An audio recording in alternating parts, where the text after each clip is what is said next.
If there's one thing about baseball players, it's that they're very, very superstitious. And the latest example of this is Indiana and their shaved heads. Now, about a week ago, last Friday, Josh Pine and Jake Stadler got together in the team's clubhouse after a loss, looked at each other and said, guys, something needs to change. So the two of them said, why don't we go in the bathroom and shave each other's heads? So they did just that. And when they came out, the rest of the team, or most of the team, followed suit. Indiana went on to win the next two games and take the series that weekend. Now, not everybody on the team has shaved their heads, and they've gotten a little bit of trash talk from their teammates so far this past week. Not sure if they might be running around to find some clippers based off the way this game is going, but we'll see. And if you were wondering who on the team is the best barber, Josh Pine says it's Morgan Colopy. Guys? Mackenzie, you needed 17 points. You scored 17 points here at home. How special is it to do this here at Assembly Hall? I mean, it means everything. This place is so special to me. And, wearing Indiana across my chest has been the biggest blessing of my life. So I'm very thankful and very grateful for all of this today. They just played a video for you post-game with a bunch of congratulations. You had some emotions over there on the bench. Walk me through kind of what you were feeling in that moment. Just a lot of gratitude. I played with so many great players, so many amazing people. I played for the best coaches in the country and in the best arena in the country. So, you can't ask for much more than that. And speaking of great players, Chloe Moore-McNeil, 5 for 5 from the perimeter, a career-high 22 points. You've played with her for a long time. You've beaten Purdue with her multiple times. How much does she elevate this team? She was incredible tonight. Just lights out from the perimeter, like you said. She really took advantage of them going under those ball screens and made them pay. And I think, Sarah Scalia also did an incredible job. I think we had a really balanced effort tonight. Mackenzie, appreciate it. Congratulations. Go celebrate. Guys, back to you. We talk a lot about how the relationships formed out here in the Cape League are beneficial in the future, but we also have to think about how past relationships can help players come up here in the Cape League in the first place. Now, Jimmy Brennan and hitting coach Mike Mobbs have known each other since Brennan was in about 6th or 7th grade. They've been working on hitting together, both coming out of New Jersey. Jimmy Brennan told me that Mobbs was a big reason why he was even up here with the Gatemen in the first place. He said he reached out to Mobbs in the beginning of the summer, knowing that he wanted to play somewhere. Mobbs said he would put in a good word for him, and here we are. And Brennan, since his return to the Gatemen, has been hitting the cover off the ball, not currently in the game yet, but we should expect to see him get at least one at-bat later in the game today in his final appearance for the Gatemen. Tonight is a big night for Will Koger. First of all, he gets to pitch here at Polar Park. Second of all, his dad was the one to throw out the first pitch here tonight. Now, Koger's making his final start for the Gatemen this year. He's been able to really showcase a lot of his talents for the Gatemen throughout the season as a starter, coming in as a long reliever in the middle of the season. And I talked to Ryan Smythe before the game, and he said that Koger's really been able to develop a lot of confidence. It's his second year with the Gatemen. He's been able to really get a lot more comfortable on the mound, get a little bit more relaxed, not take everything quite so seriously, which is, in the end, a very good thing for a pitcher to have. Guys, I'll send it back up to you now. Somewhat worth noting, Hernandez just committing to Mizzou wearing some yellow batting gloves, not the color of Seton Hall. Yeah. So maybe he's borrowing his teammate J.C. Cologne's to kind of get in the mindset. I told him he needed to get some new catcher's gear. Yeah, no more blue. First pitch, big hack from Hernandez. Mentioned a bit earlier, he's trying to find himself a bit at the plate, like a lot of these guys are. Trying to keep it simple, not get in his head too much. He's a very big mindset guy. And he lines one. Easy little bloop over to the second baseman. John Gazdar will make the grab for the first out. And Hernandez retired once again tonight. It's his third out. Yeah, it's kind of hard for guys like Hernandez and really any of the catchers to get into a rhythm. They're not playing every night because catching is a very demanding position. The first pitch skied out by Gonzalez is going to drop in right field. Rounding first, heading into second. Here comes the throw. And the tag not in time. And Gonzalez picks up a double to try to get things going for the Gatemen. It's a great swing by Dorian Gonzalez. He hit it hard, 291 off the bat. Took an off-speed pitch, stayed on it. And a good swing from Dorian, and that's great to see for a guy that's been out of the lineup for a little bit now to get back in and contribute out of that 9-hole. He's reached base twice today. You never know who's going to pull through when you need him most. Here's Nick McLean. Takes first pitch high for a ball. And now the good thing with that is Gonzalez in the 9 holes on base, and you've got some of the hottest hitters for the Gatemen coming in to the game today.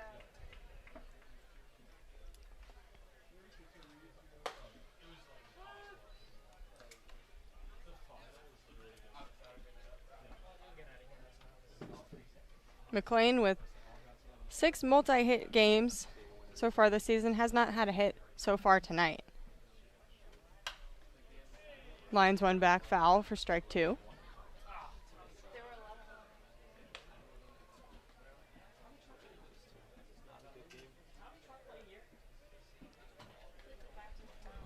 McLean looks to be talking to himself a little bit, trying to adjust before he gets in the box. And the 1-2 fouled off his bat, but caught by Donay behind the plate, so that'll be a strikeout for the second out of the inning. And now Garen Caulfield, who's reached base on a walk. It's the only time he's reached base. He came around to score, to put up the first run and the only run for the Gatemen so far tonight. But we are officially in crunch time in the bottom of the 8th. He lines one out to right field. Coming in on it is Lipsy, right under for the easy grab for out number 3. So the Gatemen leave a runner stranded on second after a double from Dorian Gonzalez, but can't bring him in. Still trail 9-1, heading into the top of the 9th. You can see all of his stats on the board, zeros across the board in his first outing for the Gatemen. Maybe not the last. We'll see. He'll face, at minimum, Zach York, Alex Lane, and Elijah Hainline here to kick things off. First baseman, number 40, Zach York. York Grand Canyon. coming around to score one of Hyannis' 9 runs so far tonight, back in the 7th inning.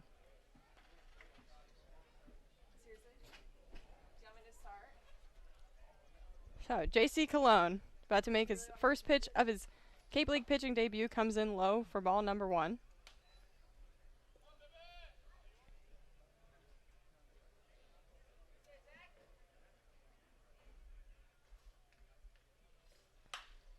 Skied up, left side of the infield. Ranging back is Morello, looking up, calling for it. Makes the grab for out number 1. So quick 2 pitches for JC Cologne, and he retires a batter. I don't want to get ahead of myself, so I'm going to try to say this the best I can. If he can throw strikes and get outs, JC's been a guy that struggled a little bit at the plate and in the field, but maybe his role on this team, if he can throw strikes. You put him wherever he can do best. If he can get going on the pitching mound, why not? Alex Lane stands in. The same swagger that JC has in the box is carried over to the mound. First pitch comes in for a called strike. Going to the slider there. There we go. Coming in around 79 miles an hour, according to TrackMan. Fouled back for strike number 2, and that had some speed on it, 92 miles an hour. I mean, he's got a college-level fastball. Good velocity, good spin on it. So the 0-2 to Lane. Inside for ball 1. Who's in line for the win and loss? Starters. Volker and both starters? Yeah. Volker and Major. Do you want to pull that up on the computer? I don't think your records. Swing and a miss, strike 3. Got him. First strikeout of JC Cologne's Cape Cod Baseball League pitching career. And he knocks down Alex Lane for out number 2. Khalil, you've played your first 2 games here in Assembly Hall. What's it like playing in this environment? I'm loving it so far. The whole fan base, they just love making noise. And our teamwork, we're just going to keep getting stronger every time, and our chemistry is going to come together. Tonight you had a double-double, led the team in points and rebounds. What was working for you to play that successfully? It was really, in the first half, I wasn't taking my time. Second half, I started taking my time. My teammates started finding me, so it's thanks to them. And, yeah. Now going forward, you guys start the regular season play. What can you take away from these 2 exhibition games? We just got to continue to play hard, run the floor. I feel like we had condition a lot, so, yeah. All we got to do is just keep that up. We'll be good. Khalil, appreciate it. Thank you for bending down to talk to me. No. Guys, back to you. Thanks, William. Carson, you had your 3rd goal of the season, 3rd goal of the month. What did it feel like seeing the ball in the back of the net? It's always a great feeling, especially when the game's tied and it's an opportunity for us to win a game that we needed to win, so it just felt great. What's it say about this team that you're able to rally back for a win, especially with 2 teammates getting injured previously in the match? Yeah, this team's just resilient. No matter what happens, we're ready for it, and we're ready to keep fighting until we get the job done. Well, now on a 3-game win streak, what's that do for momentum going forward? Oh, it's big. We hadn't really gone on a win streak yet, and now we've won 3 in a row. It just allows us to keep going and be confident going in the next game. Carson, congratulations. Thank you. Guys, back up to you. Not a whole lot of scoring going on for the Hoosiers right now. We haven't seen a lot of production from someone notable in Trey Galloway. He's been working on his shots over the summer, specifically working on having more game-like shots in practice and getting used to that environment, and also expanding his three-point game. Indiana lost a lot of their three-point production, and Galloway is the most productive three-point shooter currently on this team. He needs to step up in a big way. Obviously, that hasn't happened quite yet, but something we can expect maybe for the rest of this game, and something he's definitely going to be working on in the future for the rest of the season. Guys? Well, Max, you said it. You talked about the wind, and it's not blowing super hard right now. Earlier, it was blowing all in my face. It's starting to now. So here's proof that the weather is not great. It feels about like 32 degrees. The wind is blowing at about 20 miles an hour, and it's not expected to let up. We've already seen some balls affected by the wind, and it's not going to stop, and my hair's not going to stop moving either. Well, thanks, guys. And you're absolutely right. This is a very special game for both of these coaches. They've known each other for a very long time. They played here together at Indiana in the 90s. Coach Maisonov was then an assistant coach under Todd Yeagley until he left for Ohio State in 2018. They're very, very close. Coach Maisonov said at one point they could finish each other's sentences. Yeagley said that they're both approaching this game as a very business-like way. Yeagley said he's looking at Ohio State as kind of this faceless team to avoid getting caught up in any of the emotions that come with playing with such a close friend. Well, yeah, guys, both Hugo and Clay are questionable to return as of right now. Baccarat came out of the locker room with some sort of sling around his shoulder and right arm, and Murder came out with, apparently it didn't look like there was anything really wrapped around his foot anymore, but he was on crutches. The good thing about the Hoosiers is that they have enough depth to not really be worried about these two injuries, at least for the rest of this game. Guys? I've always told myself if I can hoop, I can hoop. It doesn't matter what I'm wearing on my head. That's the determined and motivated attitude Keandra Brown brings to every part of her life, whether it's on or off the basketball court. And the source of that attitude? Her religion. I started wearing my hijab my sophomore year, so people will be like, oh yeah, she converted. No, I was Muslim like a whole year before that. Now, over a year into wearing her hijab, Brown is even more in touch with herself and what she's capable of. It was a really big turning point in my life because, like I said, growing up, I had really bad body image issues. Am I too fat? Am I too thin? Am I curvy enough? Do I have this looking okay? Does that looking okay? What clothes am I wearing? All of these things. So hijab was freeing for me from this societal beauty standards, from societal beauty standards. If hijab freed me from societal beauty standards, 110%. And now that she's become more comfortable with herself, Brown is using her position as an athlete to help inspire others in Bloomington's Muslim community, specifically women and young girls. She started her own student organization at Indiana University and frequently speaks at the local mosque. I love it. I love speaking my religion. I talk at the local mosque all the time. I give talks about what it's like to be an athlete. I encourage people, especially Muslim girls, to join sports and to be involved with it. I don't say you have to go and, be in the WNBA, but I'm saying, just go out and play. There's ways that you can still dress modestly and play basketball. Brown perfectly represents the idea that Muslim women can play sports. And in a community where hijabi athletes are few and far between, she takes pride in the fact that she can be an inspiration for young girls, whether she's on the court at Assembly Hall or not.